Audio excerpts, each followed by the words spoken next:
তাইলে এই পৌরসভা কোন অবস্থায় আজকের এই পর্যায়ে থাকার কথা না।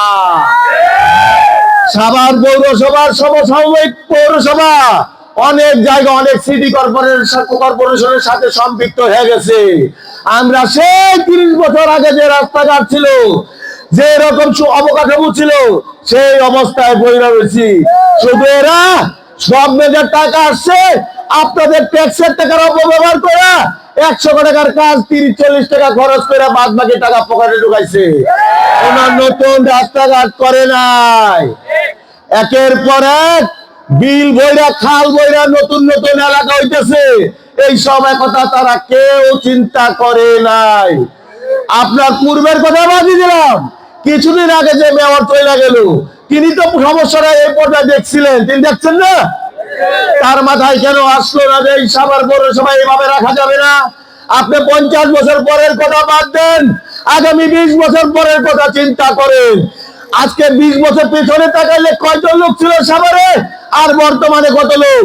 আগামী 20 বছর পরে সাভার পৌরসভার জনসংখ্যা কত হবে বন্ধুরা? এই এত বড় জনসংখ্যা নিয়ে সাভার পৌরসভার এই বর্তমান যে রাস্তাঘাট আছে, এই অবকাঠামো দিয়ে কি সাভার চলতে পারবো? পারবো না। আপনি রেডিওগুলি থেকে বাজার রোড, সাভার বাজার রোড, বাজিস্তান থেকে সাভার বাজার রোড, আপনি বিরুলিয়া রোড, গ্যান্ডা রোড, যে রোডে ঢুকেন হাজার হাজার রিক্সার যানজট।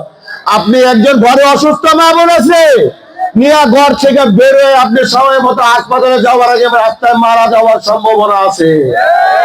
আপনি মেয়র ছিলেন, আপনি কেন সাভার পৌরসভায় এত রিক্সার লাইসেন্স দিলেন? আপনি কেন জরিপ করলেন না? আপনার পৌরসভায় কতটুকু রাস্তাঘাট আছে, কতটা রিক্সা চলতে পারে?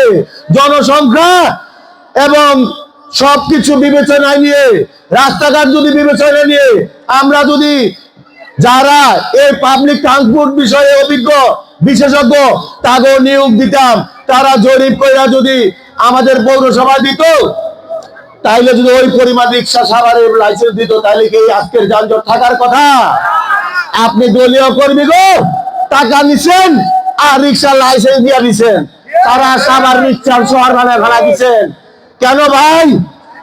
এই শহরটা শুধু রিক্সা থাকতে হবে, কিন্তু পরিমাণ মতো যতগুলো রিক্সা প্রয়োজন ঠিক ততগুলো রিক্সা রাখতে হইব, ঠিক কিনা?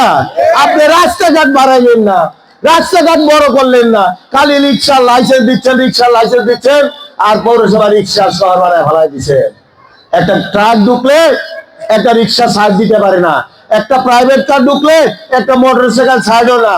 কেন এরকম রাস্তাঘাটের উপরে আপনি 5 তলা 10 তলা বাড়ির প্ল্যান দিলেন?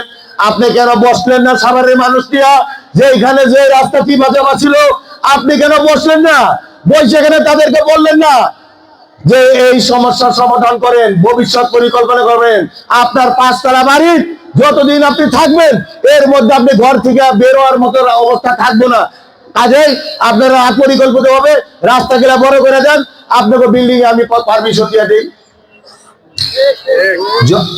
আমি পৃথিবীর বহু দেশে গেছি, আপনি যেখানে 12 ফিট রাস্তা 2 তলার উপরে কেউ পারমিশন দেয় না, কারণ ভবিষ্যতের কথা চিন্তা করছে। যখন 2 তলার উপরে পারমিশন দেয় না, তখন সবাই একটু তো 20 ফিট বানায় দেয়, তখন হাই রেঞ্জ দেয়, কারণ তখন রাস্তা চলাচলের জন্য। আপনি কেন সাভার পৌরসভায় পারলেন না? এই জন্যই আমি পরিকল্পনা করছি আপনাদের সাথে